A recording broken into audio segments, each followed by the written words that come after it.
Hello hi ನಮಸ್ಕಾರ. ನಾನು ನಿಮ್ಮ Yashu Gowda. Welcome back to my YouTube channel. ಎಲ್ಲರೂ ಹೇಗಿದ್ದೀರಾ? ಚೆನ್ನಾಗಿದ್ದೀರಾ ಅಂತ ಭಾವಿಸ್ತೀನಿ.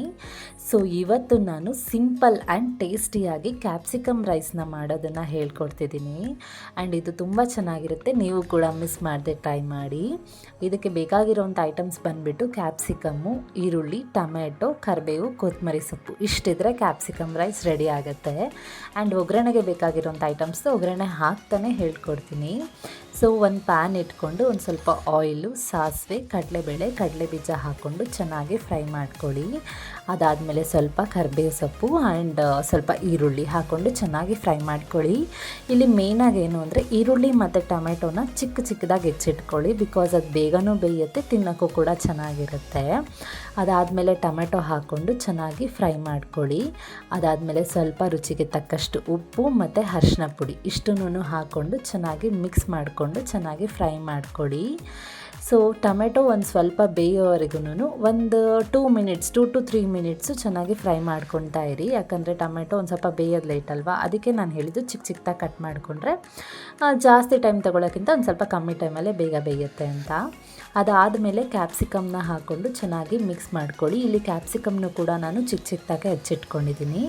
ಸೊ ಕ್ಯಾಪ್ಸಿಕಮ್ ಹಾಕ್ಕೊಂಡಾದ್ಮೇಲೆ ನನಗೆ ಸ್ವಲ್ಪ ಆಯಿಲ್ ಕಮ್ಮಿ ಅನಿಸ್ತು, ಅದಕ್ಕೆ ನಾನು ಸ್ವಲ್ಪ ಆಯಿಲ್ನೂ ಆ್ಯಡ್ ಮಾಡಿಕೊಂಡು ಅದಾದಮೇಲೆ ಚಿಲ್ಲಿ ಪೌಡರ್ನೂ ಆ್ಯಡ್ ಮಾಡಿಕೊಂಡು ಚೆನ್ನಾಗಿ ಮಿಕ್ಸ್ ಮಾಡಿಕೊಂಡೆ.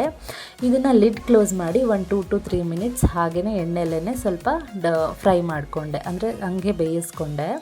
ಅದಾದಮೇಲೆ ಇದು ಬಟಾಣಿ ಬಂದುಬಿಟ್ಟು ಆಪ್ಷನಲ್ಲು. ಇವಾಗ ಬಟಾಣಿ ಸೀಸನ್ ಇರೋದ್ರಿಂದ ನಮ್ಮ ಮನೇಲಿ ಇತ್ತು, ಅದಕ್ಕೋಸ್ಕರ ನಾನು ಬಟಾಣಿನೂ ಆ್ಯಡ್ ಮಾಡಿದ್ದೀನಿ. ನಿಮಗೇನಾದರೂ ಬಟಾಣಿ ಇಲ್ಲ ಅಂದರೂ ಓಕೆ, ಬಟಾಣಿ ಇದ್ರೂ ಸ್ವಲ್ಪ ಆ್ಯಡ್ ಮಾಡ್ಕೊಳ್ಳಿ, ಅದು ಕೂಡ ಚೆನ್ನಾಗಿರುತ್ತೆ, ಒಂಥರ ಟೇಸ್ಟ್ ಇನ್ನೂ ಟೇಸ್ಟ್ ಕೊಡುತ್ತೆ ಅಂತ.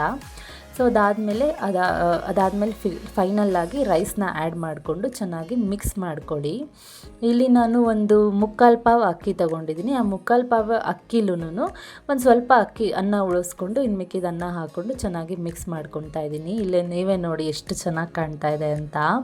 ಸೊ ಇದು ಫೈನಲ್ಲಾಗಿ ಒಂದು ಸ್ವಲ್ಪ ನಿಂಬೆಹಣ್ಣು ರಸ ಹಾಕ್ಕೊಳ್ಳಿ. ಇದು ಬಂದುಬಿಟ್ಟು ಆಪ್ಷನಲ್ಲು, ನಿಮ್ಗೇನಾದರೂ ಬೇಕು ಅಂದರೆ ಹಾಕ್ಕೊಳ್ಳಿ, ಇಲ್ಲ ಅಂದರೆ ಬೇಡ. ಅದಾದಮೇಲೆ ಲಾಸ್ಟಲ್ಲಿ ಗಾರ್ನಿಷಿಂಗ್ಗೆ ಕೊತ್ತಂಬರಿ ಸೊಪ್ಪನ್ನ ಹಾಕ್ಕೊಂಡು ಚೆನ್ನಾಗಿ ಮಿಕ್ಸ್ ಮಾಡ್ಕೊಳ್ಳಿ. ನಿಜವಾಗ್ಲೂ ಸೂಪರಾಗಿ ಬಂದಿತ್ತು, ಟೇಸ್ಟಿಯಾಗಿ ಬಂದಿತ್ತು. ನೀವು ಕೂಡ ಮಿಸ್ ಮಾಡದೆ ಟ್ರೈ ಮಾಡಿ. ಈ ವಿಡಿಯೋ ನಿಮಗೆ ಹೆಲ್ಪ್ಫುಲ್ ಅನಿಸಿದ್ರೆ, ಇಷ್ಟ ಆಗಿದ್ದರೆ ಮಿಸ್ ಮಾಡದೆ ಲೈಕ್ ಮಾಡಿ, ಶೇರ್ ಮಾಡಿ, ಕಮೆಂಟ್ ಮಾಡಿ, ಸಬ್ಸ್ಕ್ರೈಬ್ ಮಾಡ್ಕೊಳ್ಳೋದು ಮಾತ್ರ ಮರಿಬೇಡಿ. ಹೀಗೆ ನನಗೆ ಸಪೋರ್ಟ್ ಮಾಡಿ. Thank you so much.